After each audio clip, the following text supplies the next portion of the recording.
একটা জাতি উন্নত হয় কিভাবে? ওই যে কিম জং উনকে দেখেন, চিনেন? কিম জং উনকে চিনেন? ওটাকার প্রেসিডেন্ট।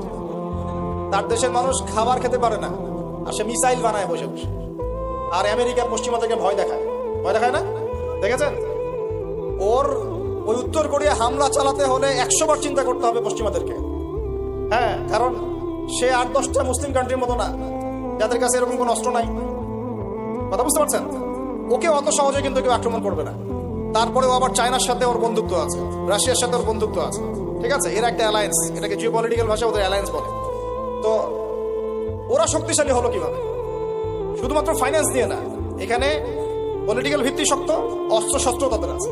এখন বহির্বিশ্বের শত্রু ওদের দিকে চোখ তুলতে পারছে না, এত সহজ না। দেখেন আমাদের পিছিয়ে পড়ার এগুলো কারণ আছে। মুসলিম কান্ট্রিগুলোর দিকে তাকায় দেখেন, কয়টা মুসলিম কান্ট্রি এইসব ক্ষেত্রে স্বয়ংসম্পূর্ণ? কয়টা কান্ট্রি দেখবেন?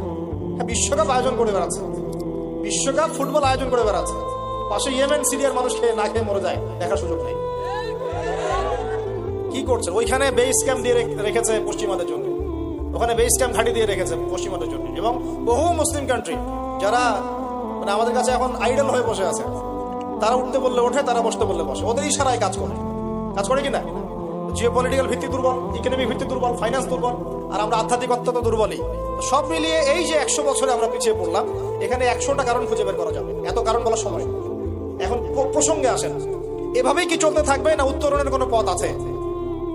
আমরা কি চাই যে আমরা সে আবার ওই ইসলামের সোনালী যুগে ফিরতে পারি? না, গলায় তো সাউন্ড নাই। আমরা তো মনে হয় চাই না যে আবার ইসলাম ফিরে আসুক পরিপূর্ণরূপে। শোনেন, আমরা চাই বা না চাই, আল্লাহ রাব্বুল আলামিন তার নবীর মাধ্যমে জানিয়ে দিয়েছেন সভ্যতা শেষ হবে একজন নবীর হাতে, তার নাম নবী ঈসা ইবনে মারিয়াম। তিনি 40 বছর এই বিশ্ব শাসন করবেন, তার আগে কিয়ামত হবে না। এই যে আলামাতুস সাআ নিয়ে অনেক কথা আমি বলেছি, এটাও শুনে রাখেন, কিয়ামত হবে না ইনশাআল্লাহ যতদিন পর্যন্ত নবী ঈসা ইবনে মারিয়াম আবার না আসছেন এবং 40 বছর বিশ্ব শাসন না করছেন। তিনি কোনো দেশ শাসন করবেন না, পুরো বিশ্ব শাসন করবেন। চিন্তা করতে পারছেন? এখন কি মনে হয় যে মুসলিমরা এরকম জায়গায় যাবে আবারও?